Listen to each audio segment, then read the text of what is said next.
नमस्कार आपण समस्त को आमे अछंती पुनश्च पृथ्वी 2025 सम्मिलन रे काली पई आजिर चर्चा और ए सब भितर अनेक मान्यगण्य व्यक्ति जोग दैछंती जेतेबेले परिवेश ऊपर आमे चर्चा करछु।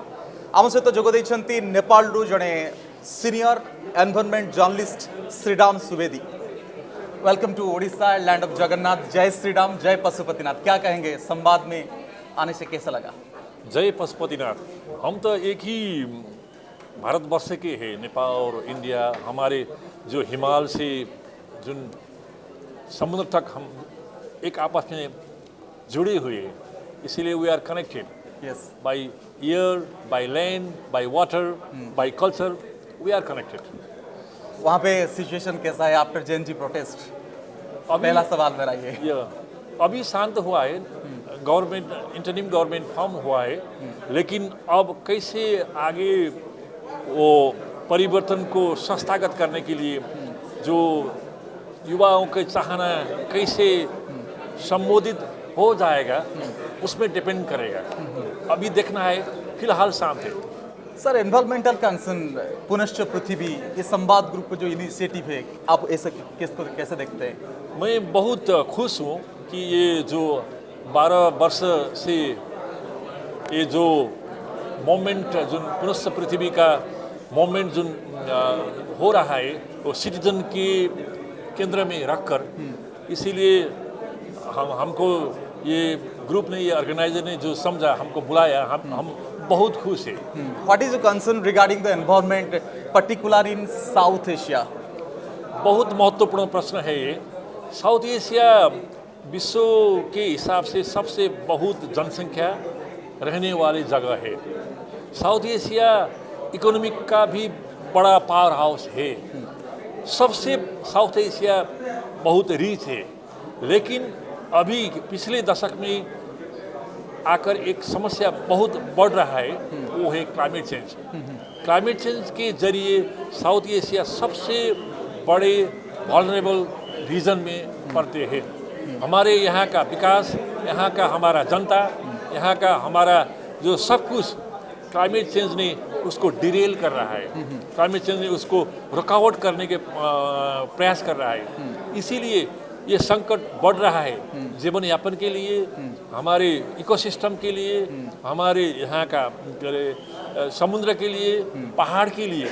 इसीलिए जो चुनौती बढ़ रहा है साउथ एशिया में, उसको संबोधन करने के लिए what are the main possible 5 causes and concern regarding the environment? Environment के सबसे बड़ा चुनौती तो ग्लोबल वार्मिंग है। ये जो हमने जीवाश्म ईंधन के प्रयोग करके जो हमने वायुमंडल में जो कार्बन डाइऑक्साइड और ग्रीन हाउस उत्सर्जन कर रहे हैं, उसने हमारा पृथ्वी का तापक्रम बढ़ा रहा है। औद्योगिक क्रांति के जिन आगे के तुलना में पृथ्वी की तापक्रम 1.1 डिग्री से बढ़ चुका है। पृथ्वी को बुखार आ रहा है। वो बुखार के जरिए पृथ्वी का जो संतुलन है, जीवन का संतुलन है, प्रकृति का संतुलन है, सब बिखर रहा है। ये समस्या कोई अलग ग्रह से आया हुआ समस्या नहीं है, ये समस्या हमने ही क्रिएट किया है। आज मेनका जी ने बोले कि this is not the act of God, this is the appetite of human. True, yes. Is it right? या इज इट ट्रू? ये क्लाइमेट चेंज जो हमारे पृथ्वी एक है, वसुंधरा जो कहते हैं, हमारा एक ही घर है। कोई धनी मानी लोग बांस में जा सकते हैं, कहीं जा सकते हैं, आम लोग पृथ्वी छोड़कर कहीं जा नहीं सकते हैं। इसीलिए जब हम पृथ्वी को माता कहते हैं, जब हम पृथ्वी को साझा घर कहते हैं, साझा हमारा कॉमन घर कहते हैं, उसका चुनौती के लिए भी हमारा प्रयास साझा होना चाहिए। सर, कैसे हम निपट सकेंगे, कैसे हम निपट सके कैसे इस चुनौती से?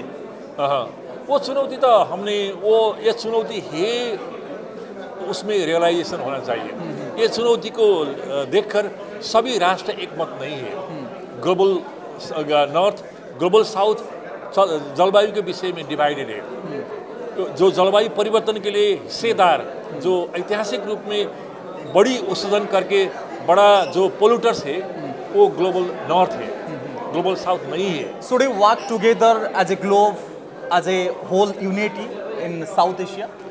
That is the need of the hour. South Asia, though politically divided, South Asia speaks many languages. South Asia has so many cultures, but with the climate change having an impact to the growing aspiration of South Asia. You want to be rich, you want to go ahead, but climate change is coming in your way. So to fulfill the demand or Gen Z aspiration as Yes, well, yes. we need to address climate change because the Gen Z, the youth, would be the most affected generation by climate change. आपको नहीं लगता है कि political कारण के वजह से situation deteriorating? आप बोल सकते हैं, आप वो मेनका गांधी जैसे इन्वायरमेंटलिस्ट और पॉलिटिशियन चाहिए हमको। अमेरिका में भी अल गोर था, वो राष्ट्रपति हुए और इन्वायरमेंटलिस्ट हुए।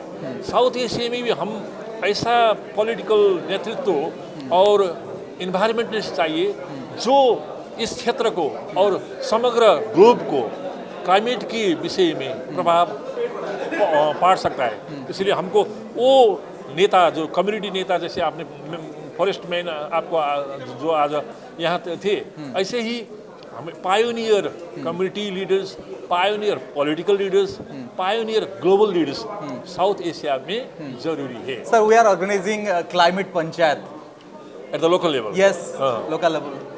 How do think? That's the best. हम क्लाइमेट चेंज के सबसे केंद्र बिंदु में जनता है। संवाद group is taking the initiative Yes. Of climate panchayat.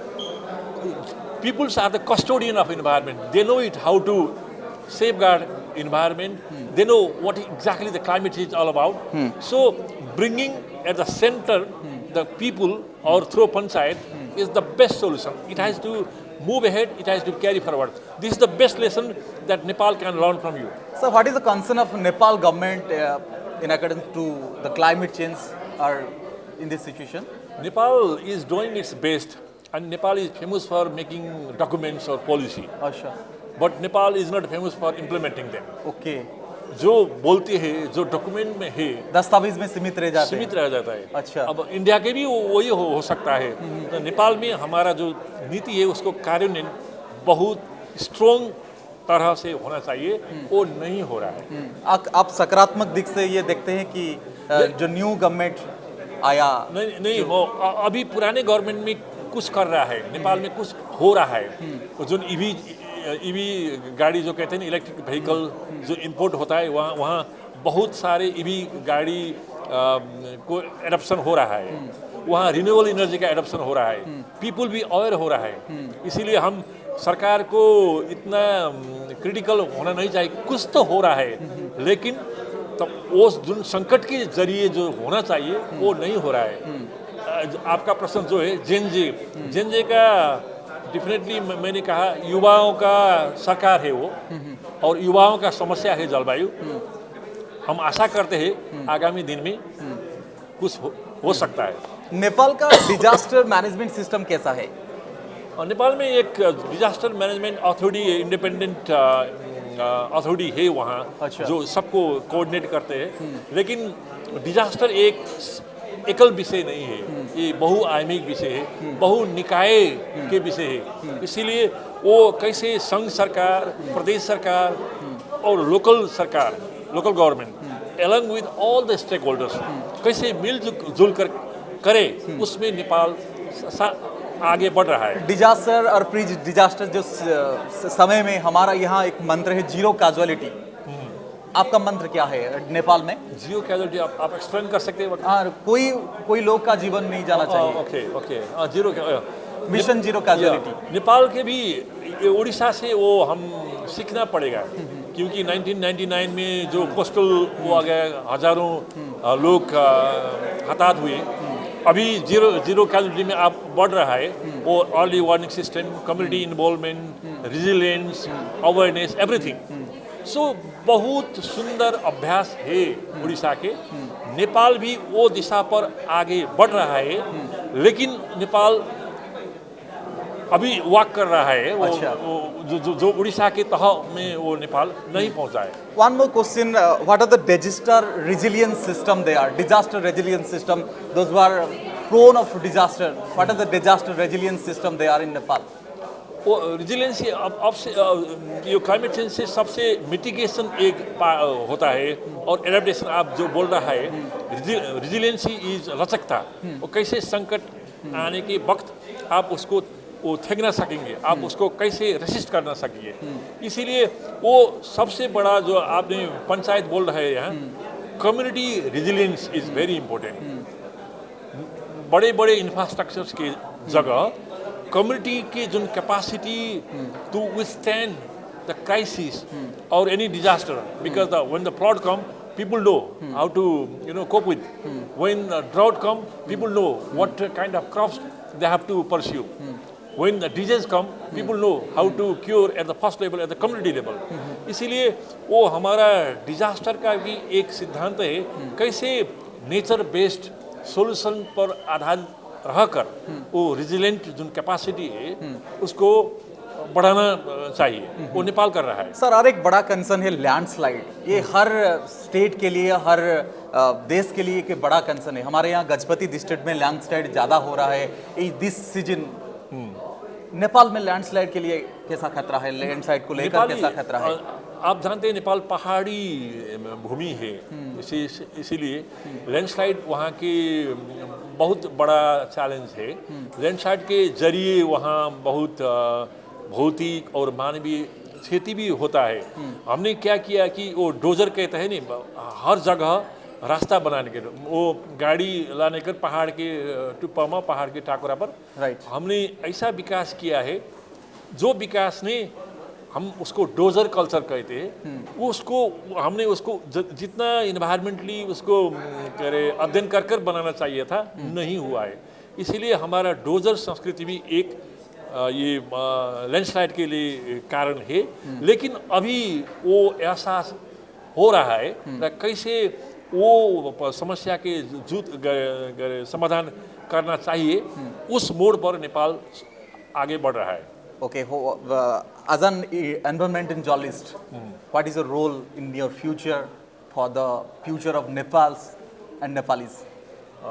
अब इन्वायरमेंट जर्नलिस्ट का काम कम्युनिकेटर का है वो कम्युनिकेट करता है वो एक हिसाब से ब्रोकर है उसका भाषा कम्युनिटी में जाता है उसका थ्रू डिफरेंट मीडियम वो पॉलिसी मेकर को बोलता है वो पॉलिटिशियन को बोलता है सरकार को बोलता है इसीलिए आप और हमारे रोल क्या है कि एक पंडित का है कम्युनिकेटर का है इस संकट में हमारा रोल अभी हमारा जिम्मेदारी और थप हो गया है ओके मेरा आखिरी सवाल ये है नेपाल के भविष्य के लिए आपका last reaction as far as the climate change is concern Nepal के भविष्य नेपाल जलवायु मैत्री विकास के दौर में नेपाल आगे बढ़ रहा है लेकिन नेपाल के जलवायु समस्या नेपाल के सीमा में सीमित नहीं है चीन से हाथेमालो करना चाहिए भारत से हाथेमालो करना चाहिए समग्र रीजन से हाथेमालो करना चाहिए